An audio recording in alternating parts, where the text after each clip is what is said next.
platform ng social media ngayon, madalas na napapansin ang kalidad ng nilalaman. Sa Den, ang mga gumagamit ay nabayaran para sa paglikha, pagsusuri, at creation ng kalidad ng nilalaman. Ang mga tagalikha ng nilalaman ay gantimpala batay sa pakikipag-ugnay at maabot ng kanilang post o komento. Ang mga tagasuri ng nilalaman ay gantimpala batay sa bilis at resulta ng kanilang mga hula tungkol sa aling nilalaman ang uuso o mag-viral. Ang mga may-ari ng komunidad ay gagantimpalaan batay sa pakikipag-ugnayan sa loob ng kanilang komunidad. Sa Den, nagbabayad ang kalidad ng nilalaman.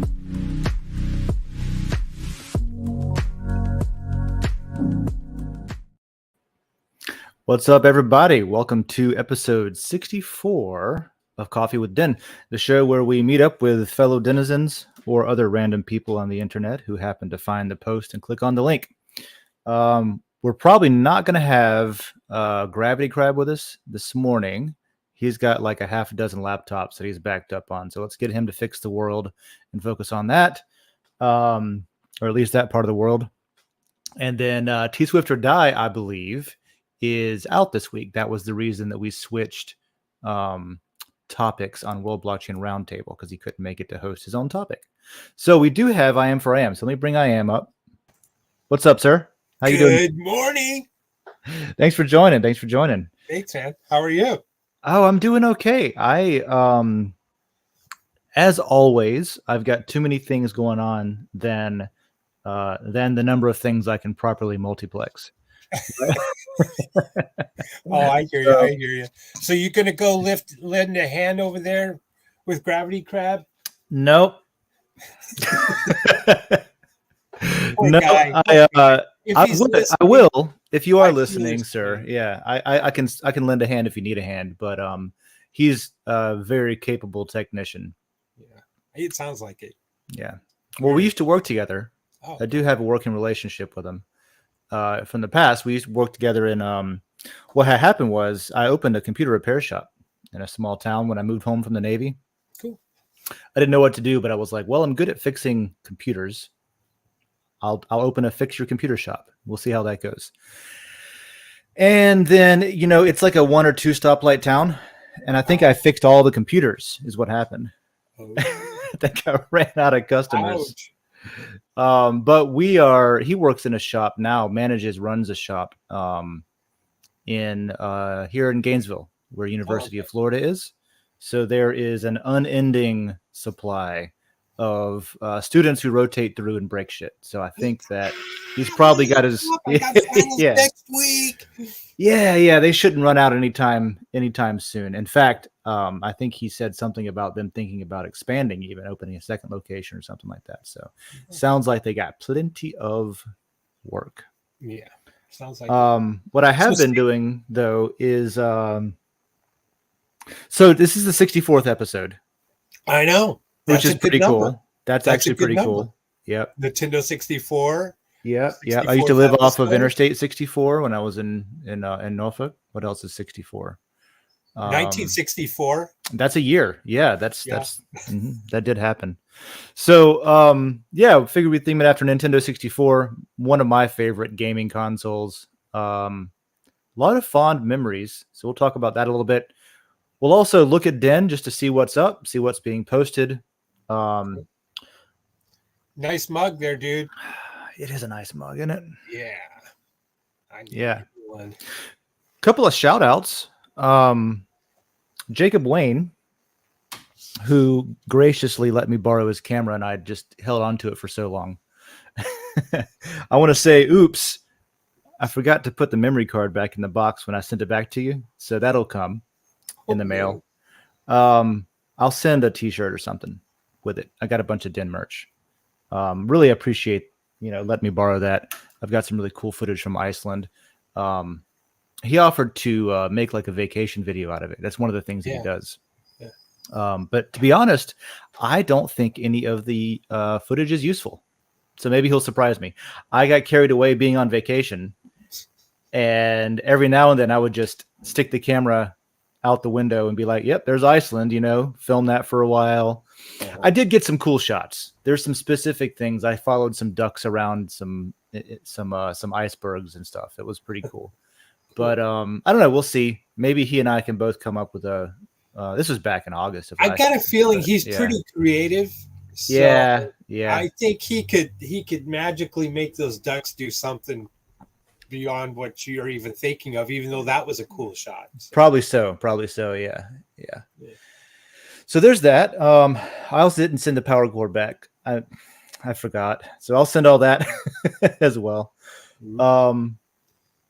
So there's that, and who else did I wanted to shout out? There's that. Oh yeah, the new person posting porn in the introduce yourself layer. There's like a whole layer for that. I haven't seen it. Yeah. So that's marked as not safe for work, as it should be. Mm-hmm. And just a reminder is there is a not safe for work layer for that stuff. So please just keep it in there, kind of thing. Nice pussy though, I guess. If that's you. But yeah, go look in the settings menu and read the instructions, and then it'll tell you how to use Den. And one of the things that we can do is keep content in the appropriate communities, because some people don't want to see that. You know what I mean? And some people are offended by that, and we don't want to offend people. That's why we have separate layers and separate communities. Not and things that like we're that. censoring, within reason, of course. But that's censorship's fine. It's just a matter of who's doing the censoring. If we want to censor who and what. Yeah, right. So I mean, that's my opinion, of course, but like if the government is doing the censorship, I got a problem with it. Yeah. Well, who is the government, I guess, is the question. You know what I mean? There you go. That's follow that. And yeah. I was talking to. That's actually a good. That's a good place to go while we hang out, wake up. I'm definitely still waking up, drinking some coffee. I am too. You know what? I could not get out of bed this morning, and I was, and then we have a new husky. That's a story, but anyway, one of the toys was, I guess he got into one of his toys, which is fine, except for it has a plastic piece inside of it, and it's netted around it, like knitted around it. And all of a sudden, because I put him in a kennel at night, and other than that, he roams around, but he gets along great with our cats. And I get up, and all these plastic pieces are in his kennel. Like, what in the world? Where in the world did this come from? I couldn't figure out for the life of me. And I realized I wasn't awake yet. Hadn't had my coffee yet. And then I figured out that he had ripped open that chew toy it's a toy. It's not really a chew toy. It wasn't supposed to be in the kennel. When we got the dog from our daughter that she rescued, and the guy went dark, who kept losing the same dog over and over and over. And she rescued the dog thinking the guy would take it back, never took it back.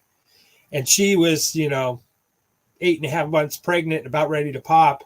I want the dog. It was a maternal instinct. I want the dog. Yeah. No. I acquired a cat that way once. My wife says, we're going to get that dog. No. Yeah. Of course we did. Now I'm attached. But he Yeah, doesn't get along with my German Shepherd. We kept a cat one time. My ex-wife was really big on cats. I'm allergic to them, so that was a terrible existence sometimes. I can relate, because I was too, until I just got overwhelmed with them. That's a thing. That's totally a thing. My problem is I was active duty in the Navy at the time, so I would leave for like 7 months. And when I came home, I was no longer immune to the allergen. I was no longer around it all the time. And so I would have to go in my house. My chest would tighten up, wheezing, go back outside for a while, come back in, go back outside. And every time I deployed, that was the homecoming was that, But we got a cat called Diesel one time that we, as a favor, we kept temporarily, as one does, from a friend. I think she wasn't supposed to have a cat in her apartment, and she had some kind of routine. I don't know. Somehow she couldn't be seen with the cat for a minute. So we kept it for a weekend or for a week or whatever it was. And so that cat never left. That was our fourth cat at the time.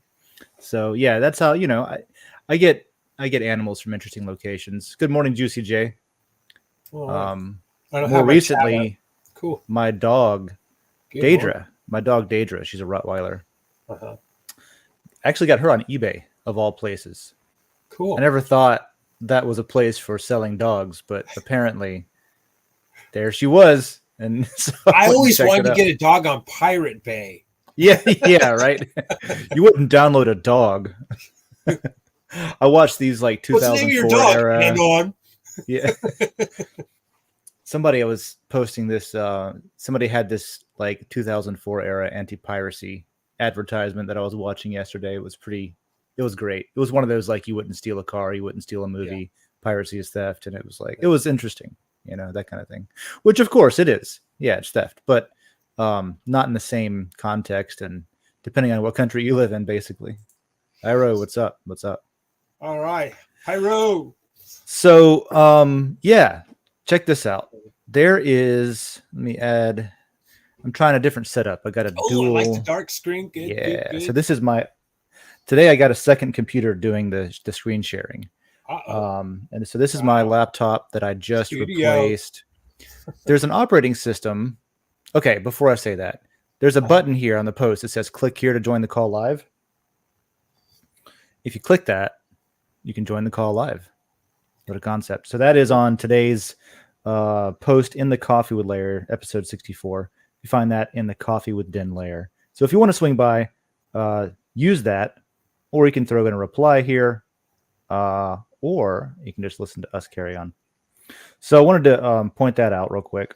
But also, I'm excited about the layers. Look at all that. Yeah, I want to talk about that. I got to bail in 20 minutes, dude. I'm sorry. Gotta take the youngest to school. I mean, not cool, but like cool. That's the thing people do. Oh, can I tell you another real quick story? So I went to what's that place? Hobby Lobby to get my letters for I am above my head. I was going to say I just noticed that. That's cool. Those and they great. Had this cool pirate ship.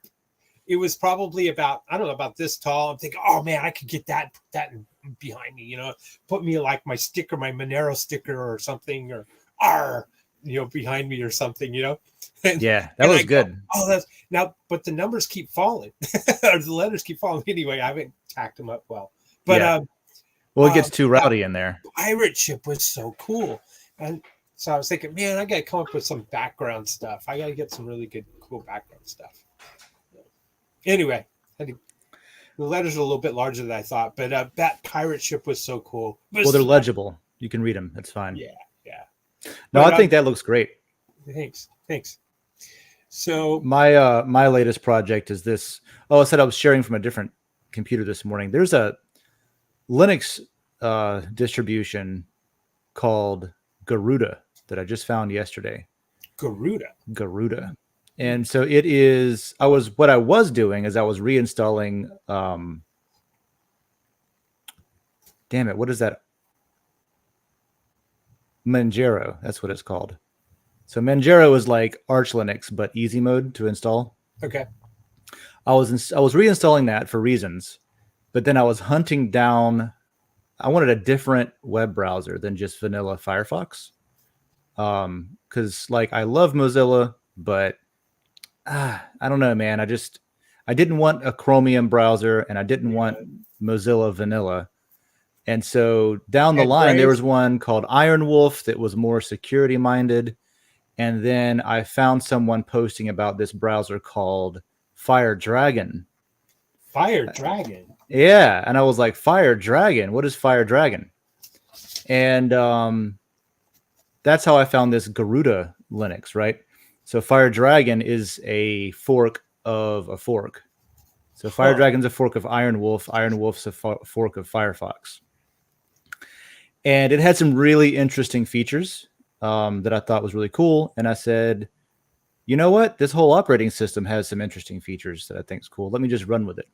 And so out of the box, it has a bunch. Also, there's like different versions of Garuda to install. And the one that I went with, I'm a big KDE fan for the desktop environment, if you know what that is. So their KDE version is called the Dragonized version. And I was like, oh, it's perfect. It's got dragons and shit. I love dragons. Great. That's awesome. You know? That's serendipity, man. Yeah. Serendipity. And so what you're looking at is this vanilla out of the box. It's got a dark theme. It automatically, they ship their own browser with their own dark mode by default, which automatically makes all the websites into dark mode with the purple text up there. I actually haven't customized it at all. Wow. And I was like, oh, that's neat. So anyway, that's what I've been up to with that. What do you think about Brave? I think Brave's great. I think Brave. That's all I use. Yeah, well, Brave. Not all I use, but primarily. Mm-hmm.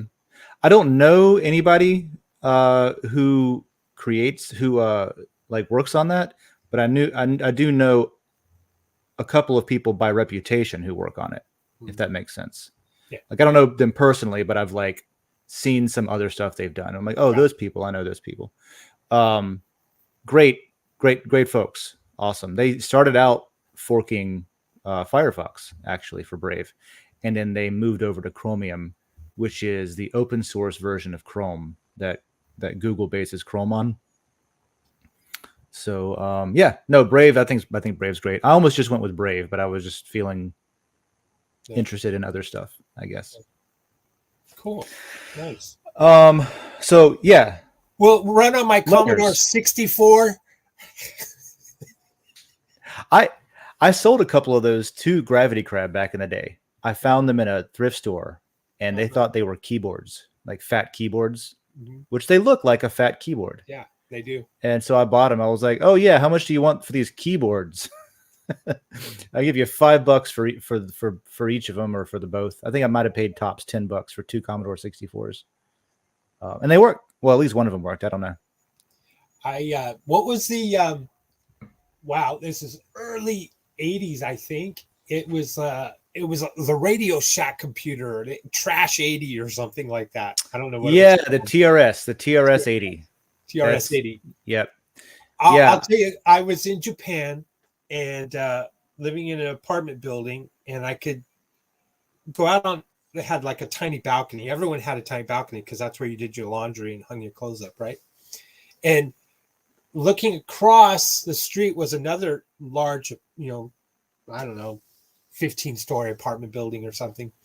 And I'm looking down one night, I'm hanging up my clothes, I'm looking down, and I see this little screen, and this guy is typing on this.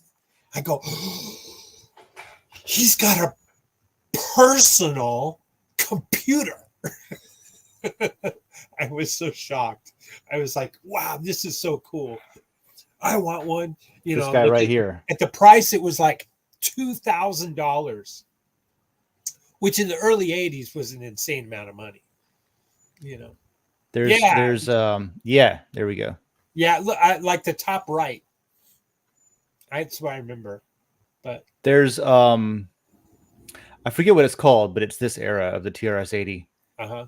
Where instead of like the full keyboard or whatever, it was like an all-in-one system, and it had these little tactile squishy buttons that you would press. And I always thought, how do people write on that? How do people type on that? But no, this is a full like mechanical keyboard kind of thing. Right. And then this, as well as like the Commodore 64, that's a 64 for the 64th episode. The Commodore also had this tape. It's just a cassette tape, like an audio cassette. Yes. Yeah. But you could record data on there. Right. And actually you could, this is before my time, but you could people would send programs, they would send software over the radio. In some locations. Like there would be a radio station that would say, all right, set your tape decks to record, we're going to broadcast the program. And then for a while you would just hear like a modem sound, basically like bleeps and bloops and scratches and audio signals that would be recorded on your tape deck there. And then that could be then ingested or interpreted as ones and zeros in your computer, and you could like have a new game or a new piece of software or something. Isn't that wild? That is just crazy. Yeah, I thought that's crazy. That is so something cool. else. That is something else. I remember how everyone thought that the mainframe was going to be the thing. Everyone was going to have their own main. Well, but then it didn't work out because, like, wait a minute, mainframe. how can I have a mainframe in my house and then you have a mainframe in your house? It doesn't work that way. No, you just connect to my mainframe from your personal computer, kind of Yeah, thing. That's so where it's it kind went. of funny. Yeah. I got to tell you, I'll try to be quick. But, so this is kind of like family lore, shall we say, or family history. My dad in the 70s worked for, and I was probably 8 years old, 10 years old. He worked for RCA. Have you heard of RCA? Oh yeah, totally. Yeah, the TVs, and they were like the most dominant TV in the time, and like Zenith and Magnavox or whatever. And RCA was into a lot of different electronics. I think Siemens kind of took them over, but which I used to work for them. yeah, you worked. Well, anyway, they wanted to get into the PC world, all right, computer, and they had hired a vice president or something like that from IBM to come over to work for RCA and build up their computer, like some kind of like maybe personal computer or something of that nature. And this was in mid 70s, I'm guessing.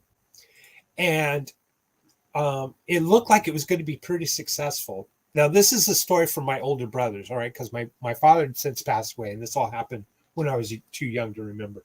So Anyway, potentially a phishing story. It yeah, goes through iterations. exactly. So anyway, but it failed. I guess it never worked out properly mechanically, software, hardware, whatever. And then he jumped back to IBM, and my dad's best friend who also worked there and my brothers remember saying the guy came over to sabotage it and then went back to IBM. So otherwise we probably would have seen computers from RCA and then personal computers from RCA. That's really interesting because there was, and that leads into like the console wars between video game console manufacturers and stuff too. Atari and Nintendo. Yeah, we'll hit the layers before we get into that conversation, but that's a really interesting example because, like, for example, I remember, like, I'm a big open source fan, right? But some of what, like, Den's not open sourced yet, and some of what Dragon Chain has is not open source, even though the important parts are. And so it's interesting, like talking to Joe, for example, about that and hearing him in interviews with other people that are like, anti-patent people and stuff like that. It's such an interesting playing field, I guess, right? Yeah. Because there are these really weird, covert, like companies try to fuck other people up. That's just a reality of like once you're big and once you have a certain budget and you want to maintain your grip on market share and stuff like that.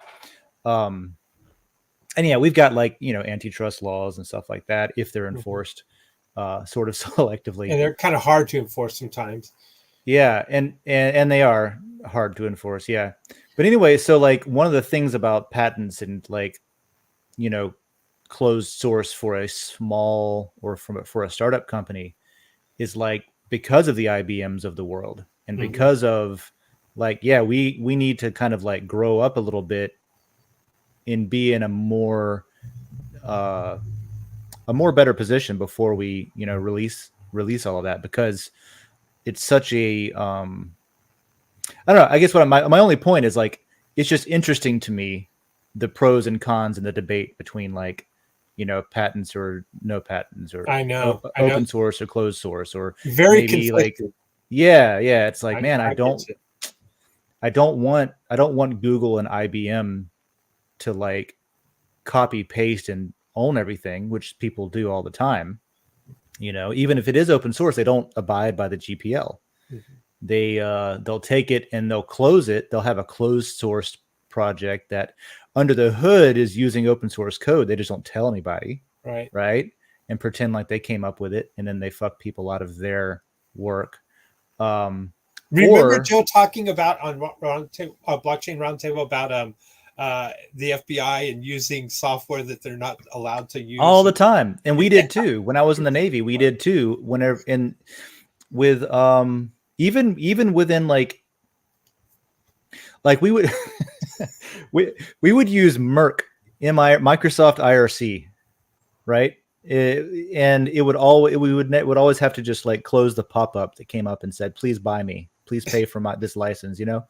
And the whole it wasn't just us, it was the fleet. It was like, this was the SOP. You use this shareware, you X out of the thing that says please pay for a license, and you go about your day. We did the same shit with WinRare. Who's bought WinRare, right? WinRare is always WinRare is the .rar files. It's like WinZip or 7-zip or something like that. Yeah.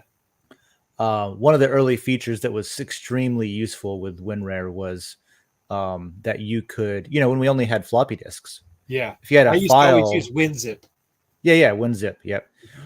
If you had a file bigger than a floppy disk, WinRare made it really easy to split one file across a whole bunch of floppy disks and then reassemble them later as you re-ingest them, whatever. But anyway, that's rampant. And, so like companies will do that, governments will do that. But also like there's this thing called a GPL condom. Okay.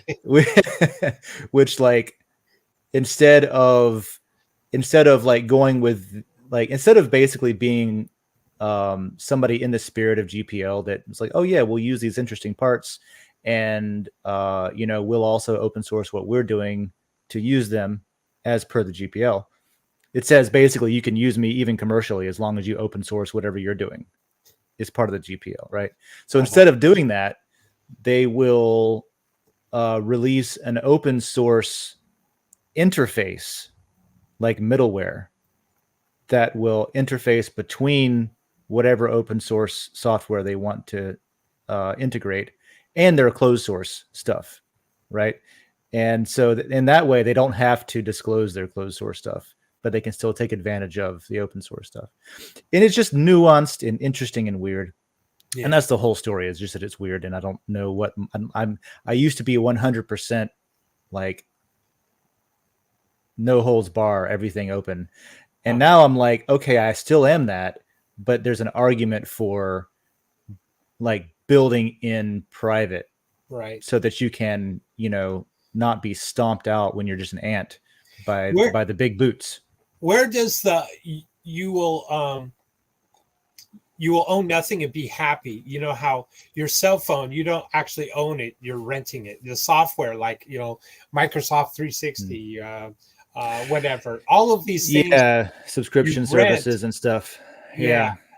Where does that fit in between open and licensed purchase? Yeah, well, that's licensing, right? And but that's kind of a branch off of licensing, right? I guess it is. You're licensing a product. I never liked that model. Me neither. But that is our future. You know that, right? That's everything. Everything has been pushing in that direction. Like you said, Office 365. You can't just buy Microsoft Office and have it anymore, right? It's not an option. So. Or maybe it can. It's like $500 or something. I don't know. I don't know. There's probably some kind of enterprise license, but Office is like that. And for different things, modems are like that, which I don't understand. Modems are not that expensive. They're not that expensive. Just buy a modem. That's that kind of thing. But a lot of people don't know how to hook up the wires and the cables. So part of that full service thing is like, oh, you'll rent the modem from us. If it ever breaks, we'll bring you another one. You don't have to buy another one. We'll install it for you. We'll hold your hand, that kind of thing. For $6 a month or something like that. And you could buy a modem for, I don't know, $50, $40. You need to own it to control it. That's for sure, Lisa. So I always opted to, now I have the advantage of like, I can computer pretty well. So I always opt to like, buy my own modem and stuff like that. Mm-hmm. But no, back to the point. You're totally right. Things are going in that way, more things than I expected, not just software. Right. Right. To the point where like, now it's already, it's getting into a whole can of worms. depending on where we go with it, right? But There's 64 words in that can, dude. yeah, patents do matter, because, like, for example, Lisa is working with Veridao and Right. Veritasium. I think I pronounced that right. And Tasium. they have now I'm not super read up on this, but they have a lawsuit against, I think, Coinbase, for using their IP without licensing it. And Coinbase basically claimed that it was frivolous and, like, they had no standing, and so they introduced a motion to dismiss, and that was denied. The motion to dismiss was. So it actually has to be heard, and it has to be, like, logically, legally thought out, which I think is a great development for Veritasium. I think that's awesome for them. Right. Because we should hold everybody to the same standards. That's the way it's supposed to be. That's the way that we were probably as kids told it was. Right. And then only as adults later on did we discover, oh, wait, that's not exactly true. Some people don't have to play by the same rules that normal people do. So we'll see. That's an interesting development. Yeah. But look, man, before you have to go, let's run through the new layers, because there's some cool ones. I'm excited about them. 5 minutes tops. Okay, so we've got alien. Let me spit them out. We got aliens, marketplace, posted, the current thing, artificial intelligence, drones, and astronomy and astrophotography. 3 of those won the regular LCP. 4 of those were purchased or paid for by with the matter fee option, right? So that would be the bottom 4. Mm-hmm. Aliens is about aliens. There's some tag proposals by Y'all Weird already up in there. He's excited. Yeah, he's excited about just having a place to catalog and discuss. He suggested some tags like evidence, abductions, stuff like that, like how we can start basically maybe run a little bit of a tight ship so it's an interesting resource. Not only a place to talk about aliens, because that's fun, but an interesting resource. Dinopedia. Yeah, Dinopedia. Yeah. Yep. Yeah. Marketplace. One of my goals today is to I want to pull some different time frames of data for lot valuation, and then post in Marketplace saying, hey, here's the ROI for different periods of time on the most recent month, 3 months, year, whatever. Cool. And then I'm going to offer up. I got a bunch of lot that I want to get, that I want to spread the wealth on. Share around, not spread the wealth. Yeah, I don't want to give it away. I want to sell it for matter. Basically, right. I'm interested. There's some layers I don't have anything in, and maybe exactly. Hook up I want to buy somebody's gaming lot if they don't want it anymore, or I want to swap lot that they do want for some of that, that kind of thing. So that'll be a good first use case for Marketplace. Posted seems like it's a competitor to the random layer. Mm-hmm. Basically, if it doesn't go anywhere else, it can go in the posted layer. The current thing, that one's interesting. Yes. There's already a thread in the current thing about how do we read that briefly. How do we keep it going and keep it current? Yeah, make it meaningful, make it useful. Mm-hmm. How do you decide what the current thing is? How specific is that? Does it need to be broad? Can there be more than one current thing at the same time? So that's a discussion happening now over in a lot of thing. And how are we going to do the voting to change the tag or the banner or something to the current thing? Well, that's just a simple GI. Well, yeah, but the current thing could end by the time it gets voted on. Yeah, that's true. Yeah, we gotta participate. Yeah, could change the clock to maybe 24 hours or something. There are, so if it literally just isn't working because they don't resolve fast enough, if you get 50%, well, right. Technically more than 50%, so 50.01% of the lot holders to vote on something, it immediately does execute whatever that is. So theoretically, we only need half of the people who voted on it to participate in the governance. Yeah. And I do think that since it's a more recent proposal in general, there are not leftover votes from people who aren't around anymore.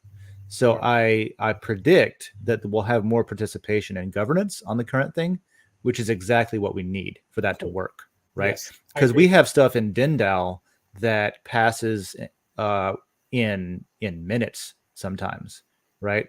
Because if most of the people involved even have a sidebar conversation to say, hey, this needs to happen. The governance call is in, an hour. Let's just go ahead and vote on it, Mhm. and it'll pass by the time that comes around. So that can work if we participate. Cool. And then AI, hot topic. Yeah. Almost the current thing, AI. Almost is the current thing. Yeah, yeah. You could just merge the two for a little while, make it make it the same meta layer. Drones. I know a few of us have drones. I was talking to somebody My son has yesterday. one. Mhm. One of the back end devs, he just bought a drone and then crashed it, so he's got to go Yeah. fix it. It's But he can expensive. tell us how he fixed it in the drones layer. Expensive hobby. Yeah, yeah. One of my family members used to make calendars every year out of really cool images, landscape images, and towns and stuff like that from drone footage. But then his drone got stolen, so no calendars for a while. I don't know what year it is. And then astronomy and astrophotography. A friend of mine who is on Den, I think maybe hasn't posted in a while, but is working with us on one of the projects that Dragon Chain is a part of. He's got this big. He showed me his telescope. He takes it out camping and stuff How where there's cool. no light pollution and stuff, and gets these awesome images and things like that. So I hope that I can drag him over to talk about that. So Well, I got to there's run. the I got layers. to get Yeah, this boy to school. And go for it. my sign out is, stormtroopers say, we'll look both ways before crossing. Let's pull that up. There we go. Nice. Oh, it's like a Beatles reference. Yeah. Sure. Far Cool? out. That's cool. All right. Well, I'll take be that kid to listening in the school. car. All right. I'm going to go through some stuff on Den. Awesome. Looking forward to it. All right. Yeah. Adios. Adios. We'll catch you later. See ya. Bye-bye.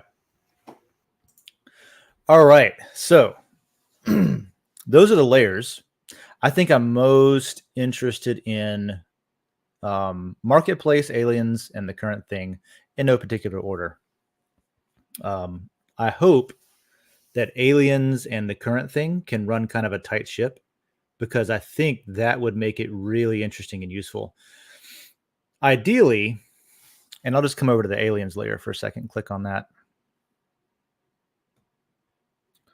Ideally, oh, nice, it passed. Sorry, I'm just looking at this for the first time. I proposed that avatar yesterday. It was it was something that I came up with. I didn't come up with it. It's not my work, but it's the ET bicycle scene with a bunch of different pop culture aliens on it flying across the moon. If you have some artwork that you'd like to use for the banner, go talk about it in the aliens layer. But this is something that it would be really interesting to me to have a resource that attracted, for example, like researchers, people that are looking into aliens and UFO stuff. If we have original content that's quality and is published to Den first, or maybe exclusively, then there's a lot of people out there. It's a huge community of people that are internet sleuths that crawl the internet for any conversation that might be happening, looking for something new and relevant and interesting. And if this layer can build a reputation of being a place to discuss openly different theories, different possibilities, evidence, what do you know about the evidence, and using our voting system with the energy votes to crowdsource basically curation of all those posts to where like all the good shit's at the top. That I think it seems like a prime like example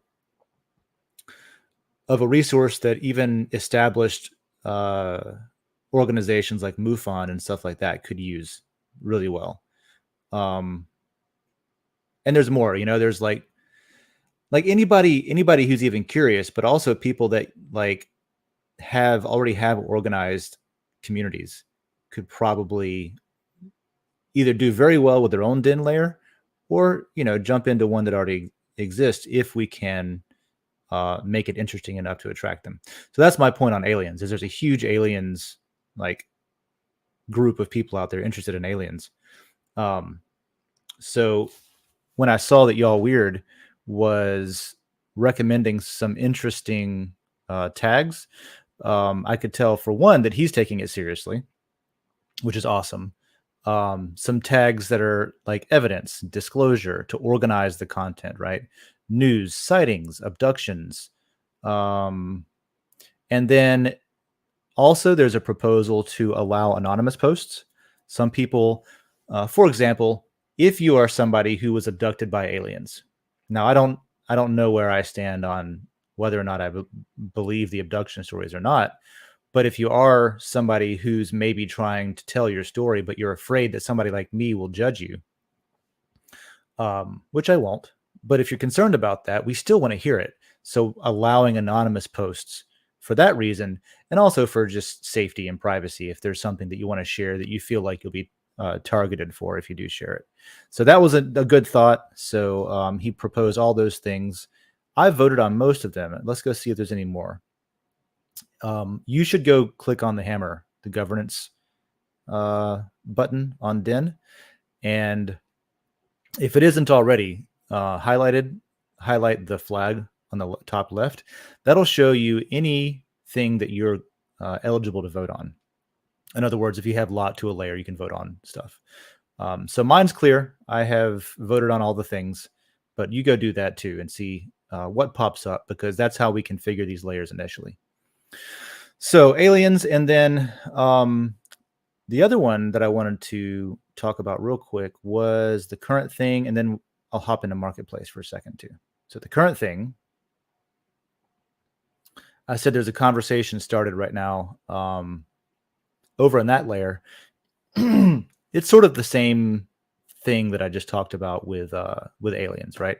The current thing is already a massively memified thing that is over in it's over on the internet information superhighway. There's plenty of dank memes available. But again, like, how do we decide what the current thing is? What qualifies? Is it got to be certain, like, does it have to be a broad thing? Does it need to be specific? So go jump into that conversation and help us decide how to do that, right? Help us decide how to run that, because that again, there's just like a rabid, funny, interesting community around that topic, to where, number one, I would love to attract them to Den, but number two, I would like to know what the current thing is so that I can keep up with what the hell's happening all the time. So just as a resource for me, like, let us know what's going on. What's the current thing that all the news outlets are talking about? Because I don't have cable TV anymore. I don't watch CNN or Fox or NBC or any of that. I just read like online newspapers like Reuters and shit like that. So let us know what the current thing is. And then finally, I'm not going to go into each and every layer. They're all awesome, but marketplace. So marketplace, this is where we can start using those lot metrics from the leaderboard data that obviously the leaderboard's not up yet or anything, but I can commit to, updating and publishing things like lot valuations or lot ROIs, where we can, without speculating, we can say over the past 1 month, 3 months, 12 months, whatever, this is how much matter a lot from the gaming layer would have earned if you had it, right? And so you can start saying, okay, well, I want to sell, 30 lot for a 3-month ROI, which math says is this number of matter. So you can actually, evaluate that and ask for that in a swap between you and another denizen. You can tip each other matter and lot, work it out amongst yourselves. So that's the first thing I'll do. First example is that, because I do have a bunch of lot I want to sell. But other than that, like, earlier I was talking about Jacob Wayne with his cameras and his business he has called Nomadic Gear, where he rents out equipment to take on trips, which I did take him up on when I went to Iceland. That could have been something that we organized starting in, for example, the marketplace layer, where I paid him if he accepted matter, I just give him a bunch of matter for it, or whatever, that kind of thing. The trick there is going to be like, be an adult, understand risks, things like that. No different than Facebook Marketplace, buy, sell, trade groups, Craigslist, stuff like that. So we'll see how that goes. So yeah, those are the ones I'm most interested in. Now, I do want to talk about the topic. We don't always talk about the topic, but the Nintendo 64. I remember the first time, and I'll just let this play while I tell a stupid story. This is the 100 N64 games in 10 minutes. So it's a video I just found on YouTube that runs through a bunch of classic N64 games. And it is if you were, man, people in my age group, this is like nostalgic as hell. We all played N64, SNES, PlayStation. I had a Panasonic 3DO. But this was like the beginning of things going from side-scrolling 2D style games to now all of a sudden you have 3D environments where you can rotate the camera. Everything looks super real. There's physics that you can use in interesting ways. But the first one I saw was Mario 64. I still think it's one of my favorite N64 games. Was Mario 64. I went over to my dad's friend's house. He was like a trucker or something. Anyway, he had a super small house because he was on the road all the time. He didn't really care about his house as much. But his wife had an N64 and she was playing Mario 64. And dude, it blew my mind because I was really into the Super Nintendo. I was really into like Mortal Kombat or Super Mario World, I think stands up today on SNES, right? But going into Mario 64 and seeing like just the way that you could move around in the environment and the way I don't even know how to describe how much of an impact it was just that was possible, right? The only 3D environments I had seen was just like movies where the camera was moving around in real life. And now this comes around, man, it just changed everything. I think this is, what is this? Perfect Dark? Oh, Forsaken now. But that everybody knows GoldenEye, I think. Mario Kart, Super Smash Bros. It was like the era of having 4 controllers plugged into the same console at the same time on the same TV, split screen multiplayer, which we don't have anymore, right? We don't have sitting in the same room playing a game together. Typically, it's online. You connect over the network. Everything is. You've got your own personal space, and everybody has their own personal space, and you can't cheat by looking at each other's screen and that kind of thing, which is fun. And it's more immersive when you're playing certain games and stuff, but it's just not the same, man. It ain't the same. It ain't like, oh, there's Mario Kart. It isn't like if you're playing Mario Kart and you're notoriously like the person who knows all the shortcuts and everybody can yell at you because you're in the same room. Or when you're playing GoldenEye, you have to, some people have to play with a handicap setting because they're so good. And I don't know, just the banter and the conversation. That evolved for me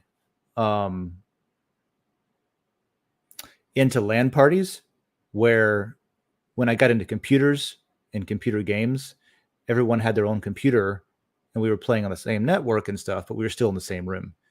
I remember like taking over the study hall and bringing a router, and everybody would copy each other's games that they did not purchase and play Counter-Strike or play, Battlefield Desert Combat or something.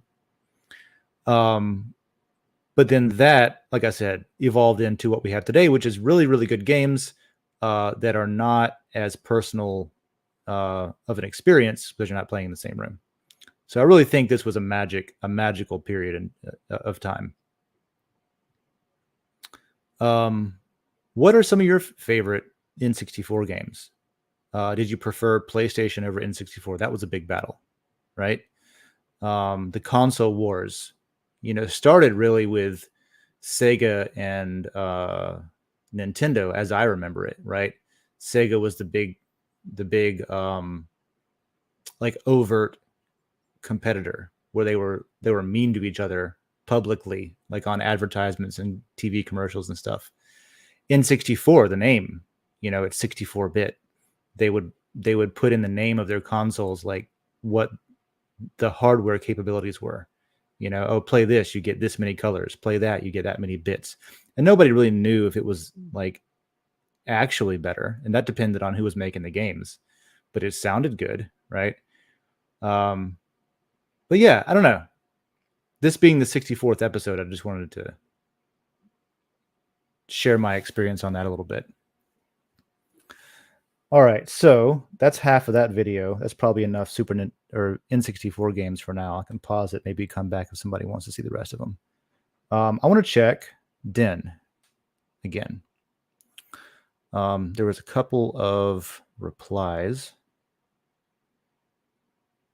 Yeah. So Jacob Wayne mentions there's a show called High Score on Netflix, and there's actually a lot of really good documentary style. If you're interested in that era, I definitely am. I watch all the YouTube documentaries, like gaming historians, computer history type stuff. High Score is one of them. It's on Netflix. Does a pretty good job of going through the history and like the culture around gaming and things like that. There's a bunch of really good ones on YouTube as well. And more into the computer side of things. It's related to gaming, but you can pull up a bunch of old videos and some documentaries on what was called the demo scene as well. And those I thought were pretty cool. It's like competitive. I guess it's competitive programming, but your goal is to make this interesting audio-visual experience with like the least amount of code possible. And you get judged and ranked and stuff, like, flying through tunnels. And this is when computers first started being able to do really cool visual shit.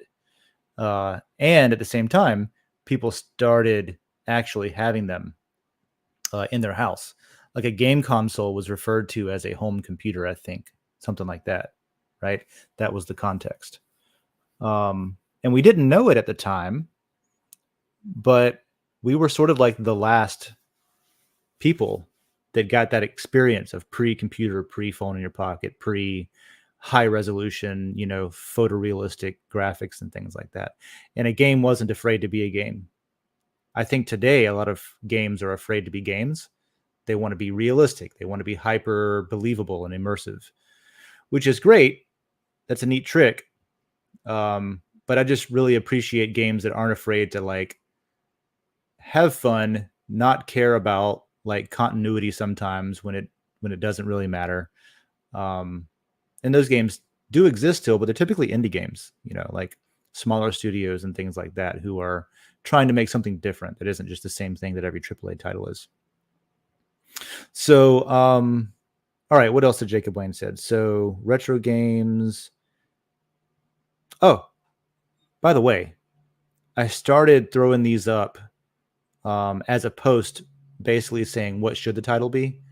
And the idea is to say, hey, let me know what the title should be. I will change that post. I'll edit that post later, as I did this one, and change the title and call it the next episode based on whatever we talk about in that post. So that's what's going on here. So this is Jacob Wayne just proposing we do retro games. 6 episodes, High Score. Yep, good documentary. And he wants to get an N64. I do too. I want to get some of the retro stuff. I used to have my favorite console of all time is the Panasonic 3DO. And that's just because I had it at a time in my life when I was a kid that it was like the coolest thing ever. And today it was disc. Before PlayStation, it was a disc based. You have a CD with your game on it. And back then you didn't have CD burners. You couldn't like burn your own CD, that kind of thing. And so with that console, they never thought to include, or maybe they thought about it and decided it wasn't worth it. At any rate, they did not include any copyright protection on any of the games. So you can literally download a ROM from any of the, plethora of ROM download sites. And you can burn that to a CDR and you can throw it in this old console, and it doesn't know that it's like not an authentic game. You don't have to do any hackery. You don't have to modify anything. It just works. So that's the other reason it's my favorite. One, because there are legitimately a bunch of cool games on it. Like one of my favorite, I guess, albums. It's a soundtrack for a game called Quarantine. Has a bunch of Australian punk music on it. And I just listened to that a whole bunch while playing that game, and that's why I love it. It had, like the PlayStation, it had the ability to play like music, not just beeps and boops and MIDI sequences and stuff. But yeah, I want to get some of those old consoles too. N64, definitely. I don't have anything anymore from that era. I don't have the 3DO. I don't have the SNES. None of that. So I don't know. Maybe Jacob Wayne and I can trade notes. Once he's got one and once I've got another one, we can. Oh, you know what I have? I do have an Atari. I got one recently for Christmas. It's got like 50 games, and I need an adapter to be able to play it. I want to run it through video capture device so I can actually just throw some up on the gaming layer just because I think it'll be cool. But there's like 40 or 50 games that came in this box that are Atari games, 2600 games. And it's got two like joysticks or whatever you called the game pads back then, controllers. And so I do want to go through all of those. I never actually played that console, so that'll be interesting. So I take it back. I do have one, but it's not N64 era. It's Atari era. Lisa says Quarantine doesn't sound fun after the Great Infection. Yeah, Quarantine was a game. Let me look it up. It's a fantastic game. How do you spell Quarantine? Quarantine game 3DO. You could find it still. Here it is. It was pretty gnarly. Like when it came out, I don't know. It was one of the first games I played where it tried to have realistic gore and like blood, and you run over people and there's blood on the windshield and the wipers wipe it off. It was pretty like gruesome for a child to play, if I'm being honest. But it was, you're a taxi cab driver and you had guns on your car and you were in a city, trapped in a city that was under a quarantine. There's some disease or some infection or some kind of, super flu or whatever. And you were in a city that was under quarantine because everybody was sick. And you were a cab driver, which was interesting because now you're like, your job is to interact with all the sick people. But the game, number one, it was a lot of fun. It was well done. It was well executed, I think. At least on the 3DO it was. But they got some of the best music for the soundtrack because you could change what am I trying to say? You could change the song on the radio as the cab driver. And because it was disc based and because it was the 3DO, they could play the full quality audio from the game disc, and it sounded great. And to this day, sometimes I'll go and I'll look up the Quarantine original soundtrack from that game, 1994, I think it was. Yeah, 94. And it's just like mostly, like I said, Australian punk bands that I have never heard in any other context. And they're really good. I recommend going and listen to it. So, yeah. Let's see. Let's take a look at chat and see what's up. We've got Lisa with us. We got Hyperion Frequency, Hyro and Juicy J. And what are we talking about this morning? Aliens. So, aliens, angels and demons, as what aliens are, is an interesting discussion. I agree with that. I've always, not always, for a while, I've thought that there was an interesting overlap between how religious texts describe phenomena, I guess, as gods or as angels or demons and things like that, versus how we describe like, aliens or people that are of a higher intelligence, or maybe just an older civilization, they have better technology. That's something like you'll hear Ancient Aliens talk about a lot on the TV show.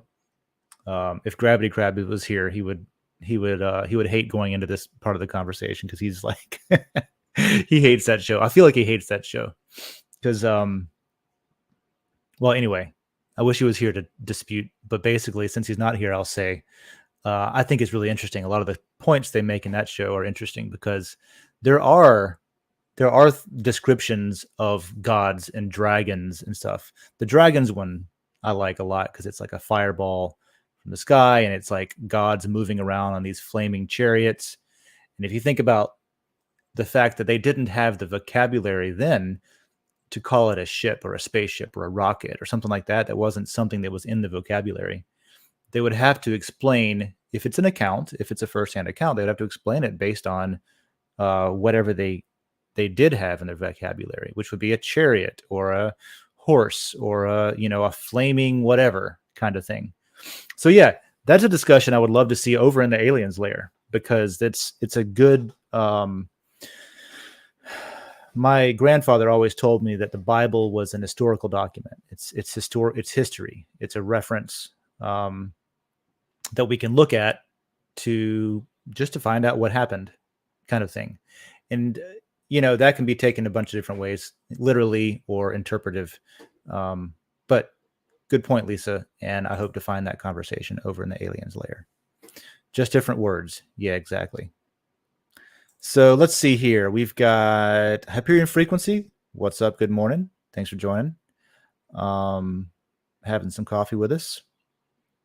We got a bunch of good mornings. I love to see that.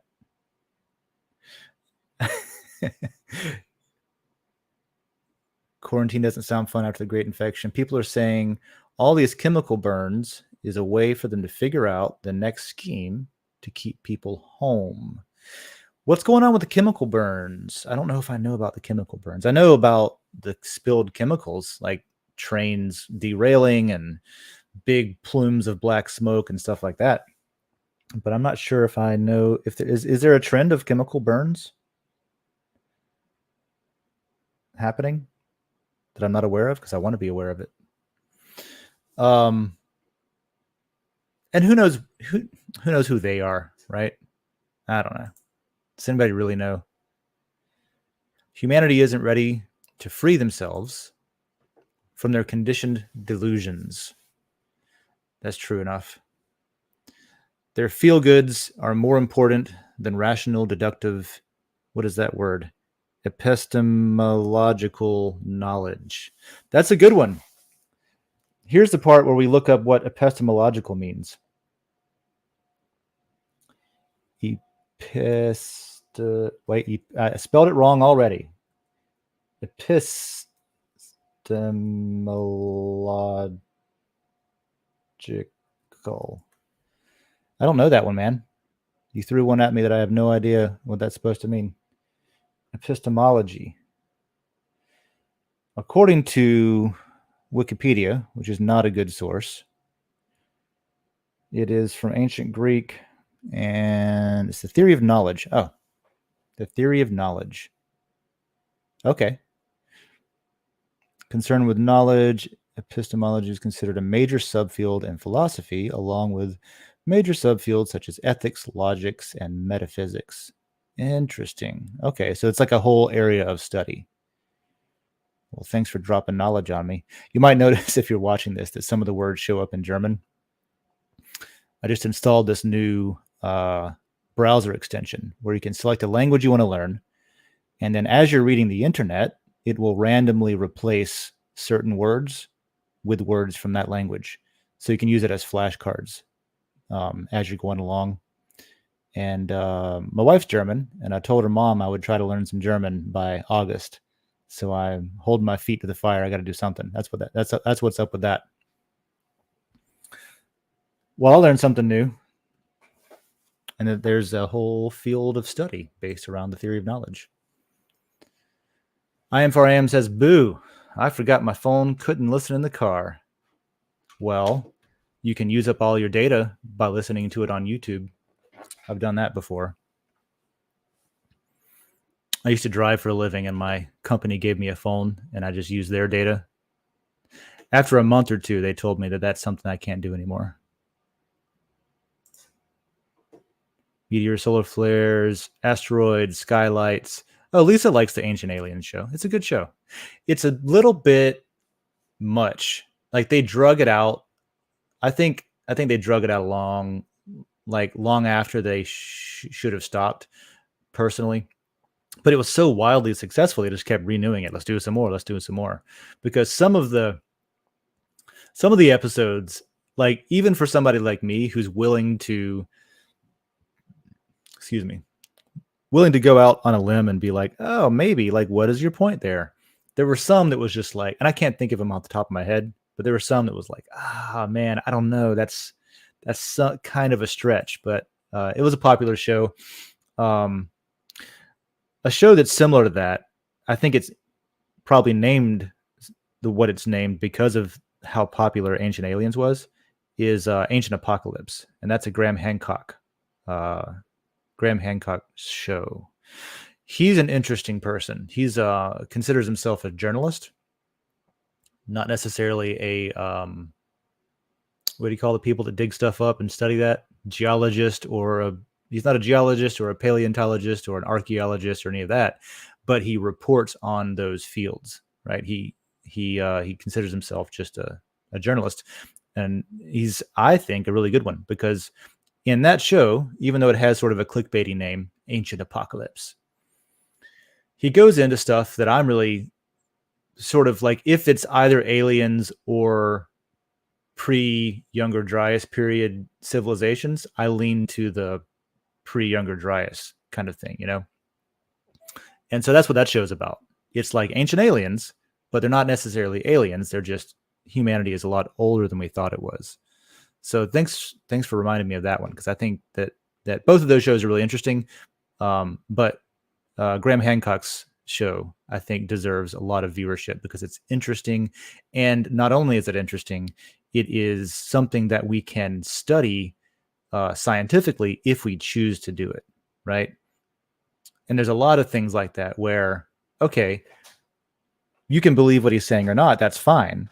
But he's presenting things terrestrially here on Earth that actually can be disproven. So it's odd to me that someone like Graham Hancock has so much pushback from folks who are professors and are historians and are archaeologists, without them really disproving him in a meaningful way.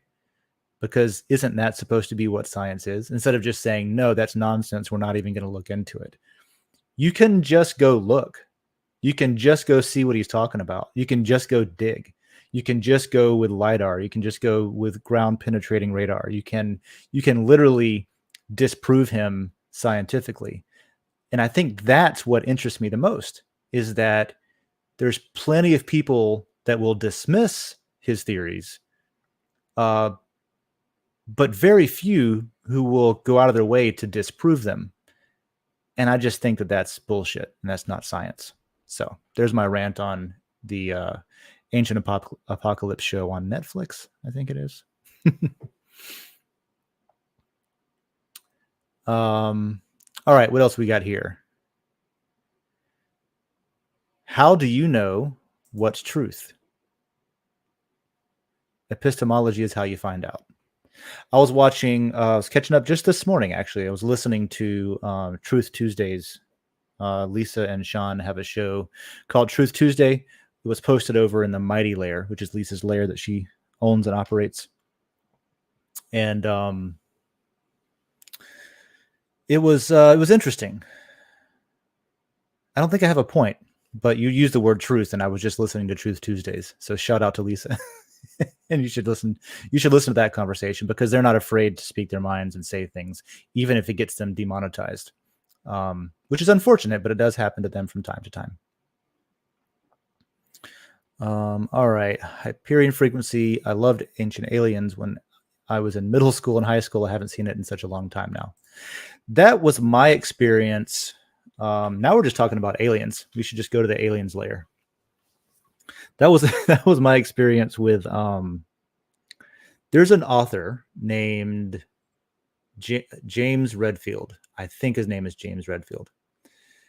And he wrote a book called The Celestine Prophecy, right? So the Celestine Prophecy had it was, I think, 9 insights. They called them insights. And it was kind of like, for me, I was in high school and it was interesting and I loved it. And I guess my point is, I didn't go back and read that again until way later in life. And I feel like, similar to Ancient Aliens, when you do that, you'll see that I don't think he's a great writer, but I think he's got a great story and he's got great points. Just like with Ancient Aliens, I think there's a lot of silliness and a lot of stuff that's kind of kooky, but it's also a lot of good points and a lot of interesting questions and stuff like that. So you should go back and watch Ancient Aliens now that you're out of high school. And if you haven't read The Celestine Prophecy, I recommend it, especially if you're not a reader. I hate slamming an author, but I went back and read it as an adult and was like, oh God, this is not as good as I remember it. But actually it is good, because the insights and the things that he talks about are human in nature and spiritual and motivational and things like that. I think it would make you a better person if you followed them or thought about them. And he has some follow-ups. He's got the 10th insight and the 11th insight and stuff like that. But the real one is the Celestine Prophecy. That one always had a fond place in my heart. All right, what else we got? Maybe that's what I'm thinking of. Graham Hancock. Yeah, maybe so. Clickbait culture is life. Lol. Yeah, Lisa had I don't know if it was a clickbait title, but it was a grabbing title for that Truth Tuesdays video that was posted over in the Mighty Lair. So it works. It got me to listen. It got me to tune in. So keep on doing it, I guess. People don't want knowledge. They want feel-good stories. Yeah. I've got an unpopular opinion. I don't think it's knowledge. It's an opinion. I didn't realize it was unpopular until, and this is what this reminds me of. Now I'm just improvising based on your comments. This is actually kind of good. Yesterday I was reading a story on CNN that was talking about Tulsi Gabbard, and whoever wrote the story referenced one of her tweets without quoting it, but did link to it. And it said it was a decidedly pro-Russian tweet. And I was like, oh, that's interesting. I wonder what she said. And what she said was that essentially, and I'm paraphrasing, this isn't a quote, but what she said essentially was that NATO could have done a better job of preventing the war in Ukraine in the first place, which I tend to agree with, and I don't think was a pro-Russian statement.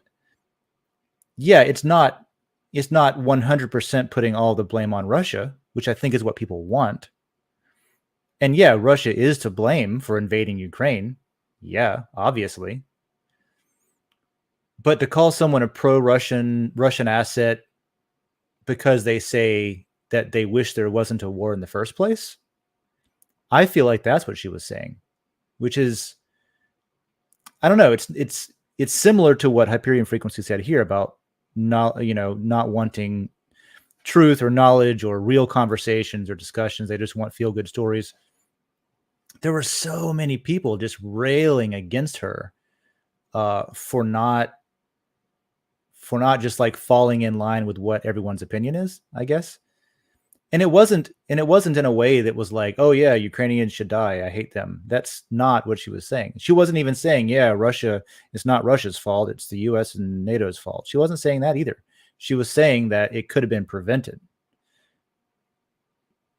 No, there's never going to be, and this is where I have the unpopular opinion, is I tend to agree with her in that particular case. Not everything she says and does, but like very rarely is there a diplomatic outcome. That's, what am I trying to say? It's not the case that you can get everything you want. Diplomacy requires compromise. It requires discussion and conversation, and it requires you maybe swallowing your pride a little bit, right? And that's a big one there. I think that's what we didn't do. We didn't swallow our pride a little bit. And I'm not saying we caused the Ukrainian invasion. I'm not saying NATO is responsible for it by provoking it. But we could have done more to prevent it. And I guess what I was thinking when I read that was basically that, yeah, Putin's a madman. And I personally hope that Ukraine can stand its ground until Russia fucks off. But when a madman tells you he'll stop if you stop, stopping's an option. And that's what people are railing against Tulsi over, is saying that stopping was an option and we didn't stop. That's all she was saying. Anyway, people don't want to talk about things like that because maybe I'm wrong. Maybe I'm wrong in saying everything I just said. But people tend to not want to discuss that or point out why I'm wrong. They just want to say, oh, Russian asset. Like, no, I'm an American veteran. I fucking love this country. I have Ukrainian friends who I talk to, and I sympathize with them. They have families in Ukraine right now. I don't want people to die. I'm anti-war. That's it, So anyway, there's where that comment took me, Hyperion Frequency. Thanks. Not the topic, but hey, that's what we do here. What else we got? This is interesting. Thanks for the discussion and chat over here. Science is dogmatic. That's a tangent I can get off on too, because I'm also very pro-science. I love science. I've always loved science since I was a child. I got in trouble for loving science so much. Literally, my chemistry teacher accused me of wanting to cook drugs because I was so interested in chemistry. I got in trouble for it. And there was a parent-teacher conference because my grades were also terrible. And she couldn't comprehend why I wouldn't be interested in homework, but I was so interested in the actual class. It didn't jive for her. So anyway, I agree with that. This is based on Hyperion Frequency saying science is dogmatic. Yeah, it's a joke. Whenever you go that route, it's a joke. Lisa, the Smithsonian has been the keeper of history, but many stories of them dumping giant bones in the ocean and destroying many other things control the narrative. That's an interesting one because I don't personally think the Smithsonian is in on a bunch of conspiracies and stuff. But I will say that it's not crazy to at least acknowledge that somewhere down the line, you're trusting somebody with the information you believe. Like it comes from somewhere, right? I was watching, I forget his name now, but he's a stand-up. He's got a show on Netflix. And he was saying, if you make a list of all the things you know, like you for sure you know these things. And then in another column, you make a list of how you know these things. Most of those things are just like some dude said it, right? Some dude told me, some person told me. And so somewhere down the line, you're trusting someone. I made this example with one of the reasons I like blockchain so much and Bitcoin and stuff like that is that if you can timestamp and record something on blockchain, you can go back and reference it as a data point without having to ask somebody what's true. You can just go look at it for yourself. And so I've used the example of, for example, like the Second Amendment in the U.S. Constitution. I've read 3 different versions of the Second Amendment. Very similar, and it came down to punctuation, but punctuation can be everything, right? Because there's a couple of places in the Second Amendment where there's commas, or there's no commas, or there's a semicolon. And it's such a small difference. But when you think about it, every character placed on that document was meaningfully placed. Nothing was just kind of half-assed. Everything was done very specifically. And so it is important. Now, I could walk down to the Smithsonian and have a look. Is it the Smithsonian? Is it Library of Congress? I don't know. Wherever Nick Cage went to steal the Declaration of Independence, I could go look at the Second Amendment, how it's written on the original document in the museum. But the reality is, I'm trusting the Smithsonian. I'm trusting the Library of Congress. I'm trusting whoever's keeping that document in the museum, that's the real document. You know what I mean? And sometimes they do swap it out for a fake while they're, doing maintenance on it or something, right? It's legitimate reasons. But the reality is, you go back far enough, you believe everything you believe because somebody told you somewhere. And that's where I think recording everything with blockchain can fundamentally change the conversation going forward. People can not just trust, they can verify. So, thanks for that comment. Out at sea, did you see anything unidentified that could have been outside of our world? That is a great question. I'm going to turn off the, how do I do this? Remove. Did you see anything that could have been from outside of our world? I've seen plenty of stuff that could have been out from outside of our world. It could have also been from here. Or it could have been from, there is a theory that there are like ocean dwelling civilizations that are old. And maybe that's how they survived. For example, the younger Dryas period, right? Or whatever cataclysmic global flood happened or stuff like that. So there's a theory that basically Atlanteans are under the sea, and that's what the spaceships are. Maybe more than I've seen it. I've heard or read examples, though. There is some stuff. There are interesting stories that come from lookouts. And a lookout is somebody who's been to class to be a lookout. They're trained as a lookout. So it's a human report, which is fallible, but it's not just, any hunter in the woods who sees a light they don't understand. It's somebody who's literally there to look for things, to identify them properly, to report on them in a meaningful way that is part of a decision-making chain of events sometimes, and when you're on a ship and at all times, you've got at least 3 lookouts, port, starboard, and stern.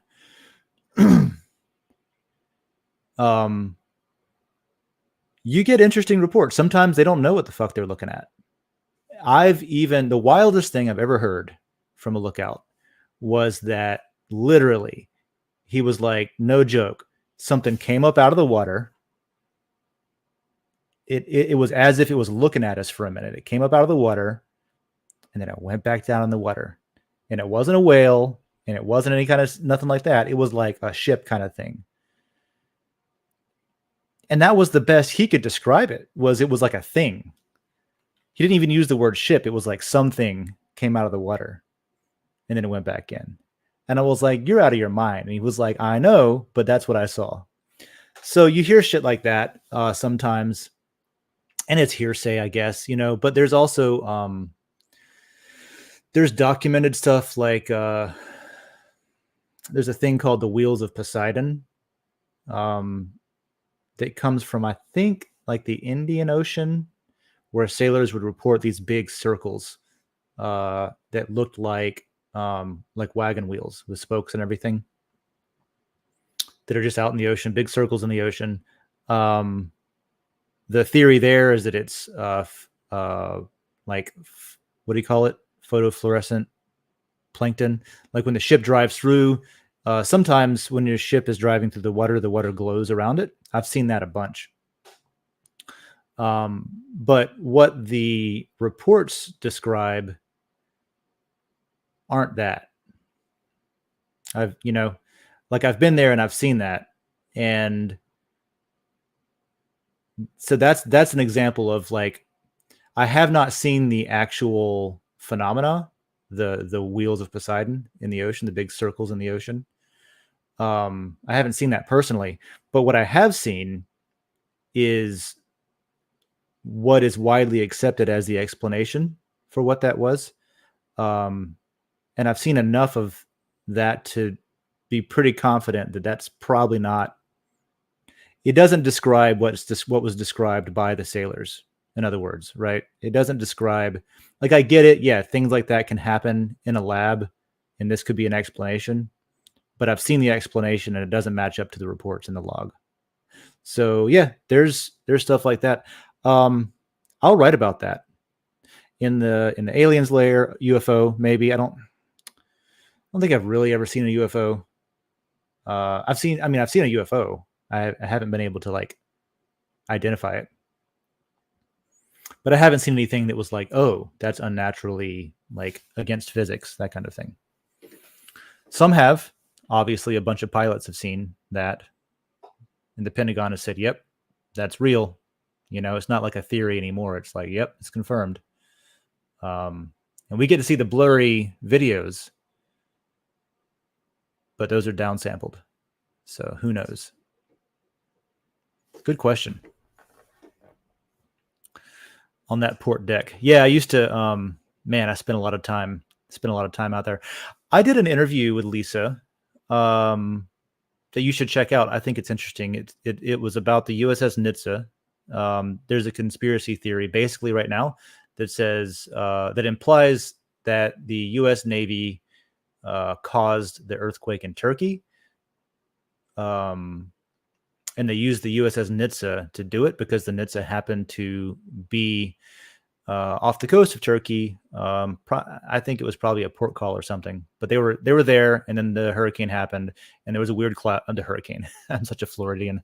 The earthquake happened, and then there was a weird cloud, and separately, this thing exists called HARP, and there's speculation that the Nitsa might have HARP equipment, and that HARP was used to modify the weather, which had a chain reaction somehow that caused an earthquake. There's like a whole theory around that. That happened to be the ship that I helped build and lived on and worked on for 5 years. So I did an interview with Lisa. You can find that on her channel, probably in the Mighty Layer 2, where I talk about my experiences. We spent, I don't know how much time we spent on it, 30 minutes, an hour, something like that. Basically just talking about that warship, its capabilities, what it does and doesn't have, my understanding of how HARP would and wouldn't work. But also we talked about what I used to do. I was a Tomahawk tech. I was also a gunner. I was also a fire person. I was also a medic if I had to be. There's nobody else to call for help, so we all had to do everything out there. Let's see. Hyro reads an audiobook. I must have missed the first part of that conversation, Hyro. I don't know what audiobook you're talking about. It wasn't click. Okay, I didn't mean to call your title clickbait. I meant to call it something that got me to click on it. It was truth, and I was pissed. That's fair. The Improv King, Hyperion Frequency, the Improv King will be co-hosting next week's World Blockchain Roundtable. And not only will he be co-hosting that episode, but that episode is about game shows. I forget the wording of the topic, but it's something to the effect of what's your ideas on blockchain with game shows, right? Game show stuff. So he went out of his way to design a game show that the host of World Blockchain Roundtable can participate in instead of the typical current event segment, which tomorrow's current event segment is probably going to be wild. There has been some current events. But next week, we're not going to have a current event segment, or at least we're going to replace most of it with a game show, 20, 30 minutes, something like that. And he's got like a thing where we can buzz in, and it's interesting. I ran through kind of a test of it just to see if it was going to work. And I think it'll be fun. From what I understand, his goal is to sort of highlight people's personalities, as well as throwing some things in that are related to blockchain. He'll throw in some things that are just fun. So definitely, watch tomorrow. We're talking about I Am for IAM's white paper, The Umbrella Promise, which I think is really, really timely and going to be a super interesting conversation. But also, mark your calendar for next Thursday for the game show episode of World Blockchain, because that one I think is going to be really a lot of fun. Something we've never done before. And spoiler alert, we're trying to get another show on Den that basically is stemming from that. So how cool would it be to have a game show on Den with prizes and stuff like that? That's kind of the direction we're pushing there. So thanks for bringing that up. That'll be cool. Back to Graham Hancock again. I like Graham Hancock's work. He goes against the grain and tests the establishment. He has truths weaved throughout his theories that seem indisputable. Yeah, I had the same or a similar opinion about a guy who I can't remember his name, but he was on Rogan recently talking about Atlantis being basically the Eye of the Sahara, the northeastern African location that is theorized. I won't go into it, but what he laid out, I thought was like what I was saying earlier. At the very least, it was, at the very least, it's disputable in a way that can be tested. It isn't something that can't be tested. And again, I think that those are the most important theories, is the ones that can be tested. And it's also the biggest question I have is why aren't we testing them? Yesterday, I read an article that said Russia has lost more troops in this war than any war before.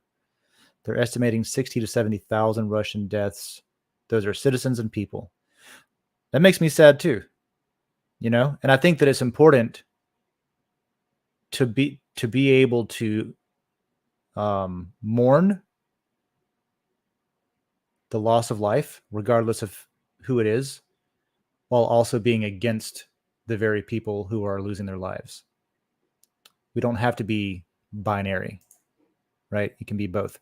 And that's, I guess, my overall point about, NATO and Russia and the US and all this stuff. Who's right, who's wrong, all of that. I think we're all wrong. I think that's the answer. We're all fucking wrong. Let's see. War is way too lucrative. Ain't that the truth? What we never talk about is all the warehouses full of ammunition and war tools that are billions of dollars worth of our people's assets. Yep. Yeah. Who was I talking to recently? I don't know. Maybe myself. But we spend so much money. Oh, there was somebody mentioned like UBI and universal basic income and reparations. And was basically talking about them as if there was no good side, right? There's no parts of them that are a good thing. And I don't know. I'm somebody who's okay with the idea of reparations, and I'm actually in favor of UBI. And that's a whole different conversation. I would say that Andrew Yang probably explains that a lot better than I could, because he's the one that swayed my opinion on that after reading some of his books, or one of his books anyway. But even if you're against it, I would say it's at least better than spending all of that money on bombs. I met a guy who does I met a guy who has a long running organization called Food Not Bombs back when I was somewhat involved with the Occupy Wall Street movement. I was supportive of people protesting basically and their right to do so. And so I talked to a lot of people out there, including Food Not Bombs guy. And, a lot of people have opinions on him and that organization too. He's been arrested and thrown in jail. He's been fined and sued for literally giving people food that didn't have any. And it was one of those things where I was like, no, it's absurd to be against what he's doing. Like, yeah, food, not bombs. How can you be like a bombs, not food person? I don't understand that side of it. So anyway. All right. They can do whatever they want. That's why we must have a blockchain. Yeah. You know what? That is why we got to have a blockchain, because they can do what they want. Even with a blockchain, they can still do what they want. But at least we can bring some accountability, right? That's the important thing, is bringing accountability. And then the other thing is decentralizing the revenue streams. Even if you have high fees on transactions, just like Visa does, just like other like centralized payment networks do. Now I'm talking about just money here. There's obviously more uses than that. But even if you have like high fees or something, you're at least paying the fees to like a decentralized group of people, not one company that gets to rake in all of those. So I think everything about blockchain is better than what we're doing today. Thanks for the forgiveness, Lisa. I appreciate that. Mark your calendar for every Thursday. I do agree. Dave's t-shirt slogan: "We are all wrong." Maybe that could be the next Coffee with Den shirt. That's our slogan. Coffee with Den. We're all wrong. All right, cool. So I'm probably I'll see if there's anything else interesting. We'll roll through a couple of things on Den. And then probably get out of here. So thank you for all of the conversation points. I really appreciate that.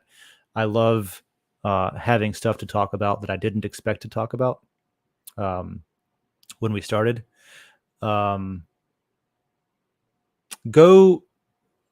configure your new layers. We've got 4, 5, 6, 7 new layers this month.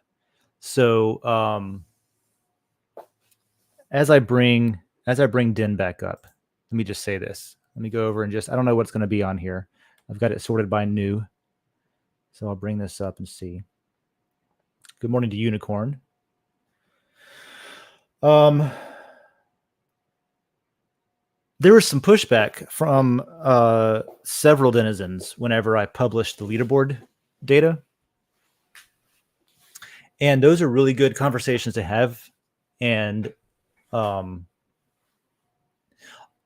although some may have taken some of the pushback and feedback to be negative, I definitely don't. I actually appreciate even the negative feedback. But I want to say that it made one thing really clear to me, which is that we don't do a good enough job of explaining or making it obvious how Den works. Because there was a bunch of things in there that like in the conversations that I had with people about that, there were things in there that were just I could see where they were coming from, and they had a good point, except for the fact that they were factually wrong about how Den works. And one of those things, as an example, was the ability to post anonymously. And if you go into you can see this actually if you go into the conspiracy theories layer, for example, right?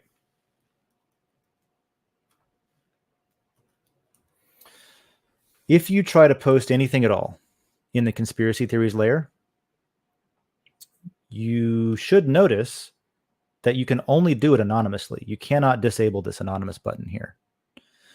Now that's because that community, the conspiracy theories community, the owners of that layer, by themselves, without Den.DAO, without Den making the decision, decided that they're only going to allow anonymous posts in their layer. That's how they want to run it, right? So in that layer, you can only post anonymously. Now, if you go to something like, let's go to politics. So I'm going to go to the politics layer. And I think, as I remember it, you're allowed to post anonymously in the politics layer. So if I scroll down, yep, I can enable this anonymous posting. And what that does is it allows you to post anonymously, or you can post as yourself, right? And the last thing that I'll look at is going to be, I'll use the current thing because that's a brand new layer. I don't think that the settings have been decided yet, and that the default is that you're not allowed to post anonymously. So it should be that way. Let me see. Yeah. So in the current thing right now, you cannot post anonymously. So there's 3 different configurations. You can either post anonymously, enforce anonymity, or enforce transparency. And so someone did not understand that because I was talking about that feature and they were saying, no, it's broken. It doesn't work. When I can't, basically when I try to click on anonymous, it doesn't let me. So that's broken. And people often make assumptions based on what they currently believe. And so the assumption was that I was full of shit and lying to them. But I had to explain, like, no, like that's something that is configurable per community, right? Some communities are not going to think it's appropriate to have anonymous posting, or they don't want it. Some are going to want it. There's actually financial, like reward, not financial, but there's reward incentives for doing that, right? The owners get more matter if it's an anonymous post. So everything is sort of like that, where you have to think that, I guess the point I'm trying to get across, if you're still listening to this little rant, is that if you don't like something, you just got to change it. That's the answer. And it's an inconvenient answer, but it is the answer. And it is the way that all of the most interesting stuff is being built right now. And it's such a deviation from how all other websites currently work. Typically, you go to customer support and you say, hey, this sucks. I want you to change it. Or you get a bunch of customers, or you get a bunch of owners, or you get a bunch of community members together to basically petition the company who builds the website to do a thing, to change something, that kind of thing. But the idea of decentralization is that you just got to do it yourself. And sometimes that sucks because you don't know how to do it. And so you have to find somebody who does know how to do it. And that's where we are right now with blockchain, with decentralization, and with Web3, and with all of that stuff. We're in that pain in the ass phase where, like, yeah, there's not a centralized like solution to everything. We have to figure it out, And a lot of the things on Den you can sort of do yourself already. Some of it you do have to contact support and say, we would like to make this change. That is something that you can do, for example, with the miscellaneous GI. If you go to a layer, I'll use cryptocurrency as an example. If you go to the cryptocurrency layer, you can click on the hammer at the top and you can say new issue, and you can describe the issue, and you can say, we as the cryptocurrency layer want to change this thing that we're not able to change in the settings. And then everybody can still vote for it. Even though it's not a thing in the settings, you can vote for that change. Now, that's going to come with, if it's something that's a big ask, it's going to come with funding requirement. How do you pay for the development? Who's going to develop it? Is there somebody who is a developer who wants to develop that solution, that change, that kind of thing, right? These are all things that are complex and difficult, but that's part of it. Or it could be something that is added to the roadmap that we can get to eventually, and then everybody gets to vote on which one of those things gets done in what order. But it is a slow, iterative process. Right now, Den works, and it is what it is. And then we iterate on that a little bit at a time, and we change things as we see them needing to be changed. This week, I'm working on improving, for example, the new economic, what is it called? It's called evaluator reputation, where there's a new system that was voted in and approved that is, we actually had to pause work on the leaderboard to address problems that came up because of issues with behavior on Den. And so Den being a behavior-driven platform, we were like, all right, well, this is obviously something that we need to address with the algorithm. And I think largely we did. There was some confusion over why, some people suddenly weren't getting as much matter as they used to, and different reasons for it. A lot of that comes from people not watching the Den.DAO meetings, to be honest, or not paying attention to the GIs as they come up in the governance section. because we'll be talking about things for weeks, and then people will be like, "What's this? It's the first thing I've known about it." So I don't know. I'm halfway up on a soapbox and ranting, but that's kind of the way that it works, is we have to iterate on things together. And if you don't like something, yeah, I can help, but you got to do it. You got to be the change you want to see in the world, that kind of thing. So anyway, that's all I'll say about that. We've got a cool car. Is that a cool car though? Oh, the doors are open. I was thinking that was. So let's check out a couple of things on Den, and then we'll get out of here. So we have this concept car. I can't. So there's only one image. There's only one example, one angle. It looks like the front. It could be the back of the car though. It would make way more sense if that was the back of the car. Obviously, that is the back of the car, now that I think about it, because that's like a tail light. That's a red tail light. It's not headlights. So it's got a big wing on top. That reminds me of like the Superbird or something, that huge tail spoiler that comes up. So that's pretty cool. 1960s concept car. Not really much info about it, but I'll vote it up. It is a cool car. It is a car, and I'll give it 34 energy. I'll say it probably was made for racing because of the big spoiler. I don't know if it was electric. I'm going to downvote that. I've got no evidence of it being electric. And sure, we can call it a coupe.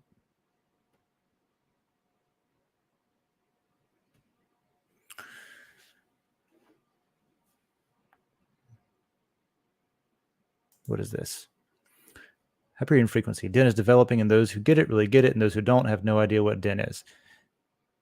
I think it's important to not have to know what Den is. But it's also important to not go on a rant about something that you don't understand.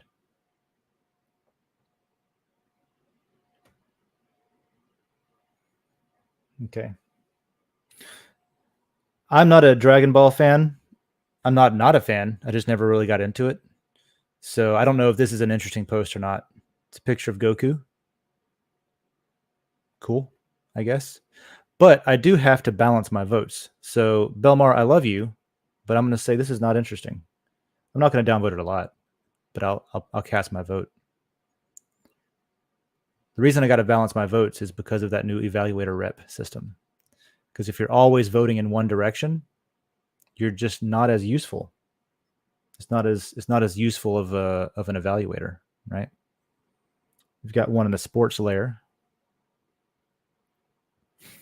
Became the 6th player in history with such a performance.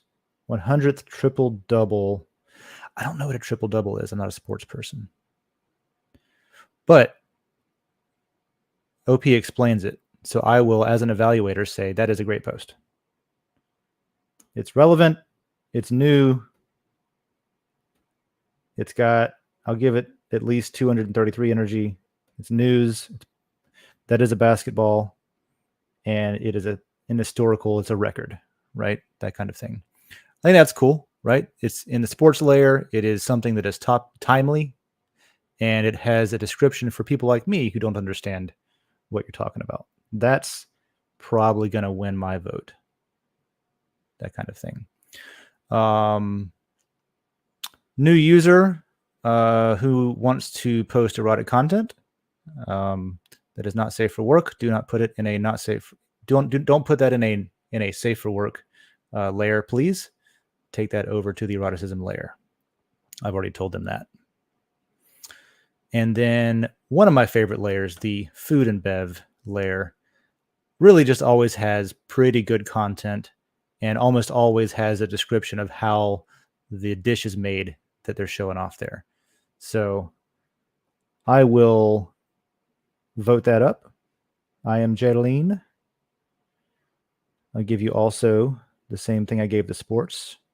I have a lot of energy to give out every day, so I have to do that. Use it or lose it. I don't know 100% of this is original, but I do know that this denizen has a history on Den of posting original content, so I'm going to say yeah, probably. So I'm going to vote on that. And they are a foodie, and this is Chinese food. So okay, there's a couple of votes, and I won't bore you with me just going through Den, but that's how you use Den. That's how I use Den anyway. All right, so that's going to be it for episode 64 of Coffee with Den. Let me know if you have an N64. Let me know if you have two, and we'll price it out in Matter or something in the marketplace layer. Maybe I can get me one. I'm also interested in an SNES. I'd love to have a Panasonic 3DO. So if you got retro consoles, I'm in the market. Once again, go configure your layers. If you voted for a winning layer, you are now an owner, which means you have to do the stuff to make it the way you want it to be. Right now, I'm focusing on Marketplace, The Current Thing, and Aliens. So the other ones posted, drones, artificial intelligence, and astrophotography need some help because I'm not focused on them right now.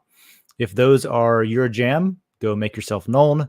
Let that community know that you want to be a part of them and contribute. Maybe ask, how can you help? Here's my talents. What do you need? You know, that kind of thing. All of them need artwork. So maybe even if you don't have lot, you can post recommendations so that somebody who does have lot can pick them up and make a GI change with that. Otherwise, hey, we're here every week, Wednesday mornings, 9 a.m. Thanks for joining. Next week, I'll throw a post up in the coffee layer pretty soon. I'll go ahead and call it episode 65, and then we'll discuss what the topic should be next week and what we want to talk about then. Otherwise, here's what I'll do. Reminders real quick. I forgot the reminders. So coffee. Where's the coffee layer? I got to find my post again, which means scrolling down. Man, we're getting a bunch of them, aren't we? Cool. So, reminders. There are live, I guess you can call them broadcasts every week. Tuesday, Wednesday, and Thursday at a minimum.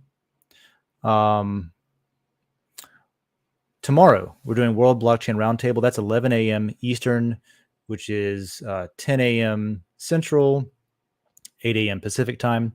We're going over IAM for IAM's Umbrella Promise white paper. That is a concept for running a political representative that is bound by its constituents. In other words, they have to do what their constituents want them to do. They can't just do whatever the lobbyists pay them to do. That's probably an oversimplification, but that's what I'll say. That's on Thursday, every Thursday. There's also a Den.social, not a show, but like a meeting where we talk about Den stuff. That's after World Blockchain at 3 p.m. Eastern, which is noon Pacific. So if you're interested on what the governance of Den is talking about overall, then that's what you want to listen into. If you have something to say, you can join that call. There's always a link to join it as well on the post in the Den.social layer, so check that out. And then, of course, on Tuesdays, there's Super Happy Dragon Lucky, where at 11 a.m. Eastern, 8 a.m. Pacific, I guess, Joe Roats, who is the founder, architect, and CEO of Dragon Chain, he will give updates on Dragon Chain and Den every week, and also have the top 3 questions as an AMA at the end of that update. So go throw questions into the Super Happy Dragon Lucky post over there.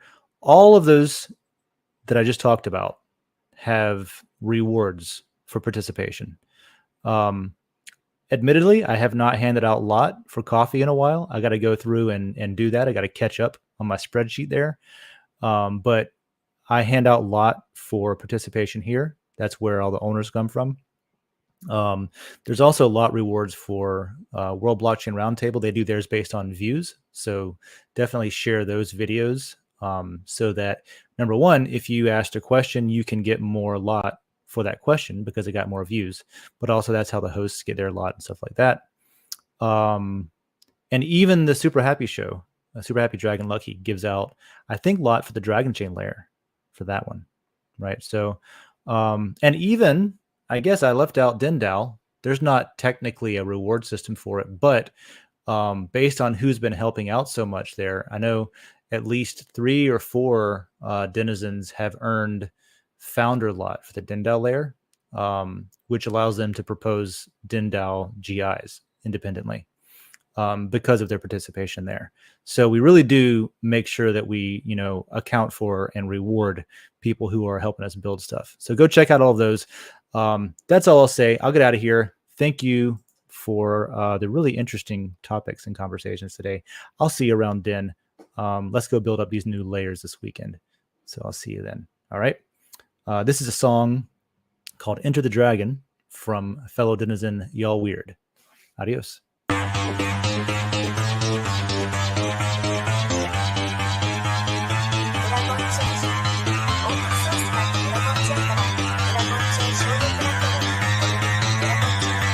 Because that goal will serve to organize and measure the best.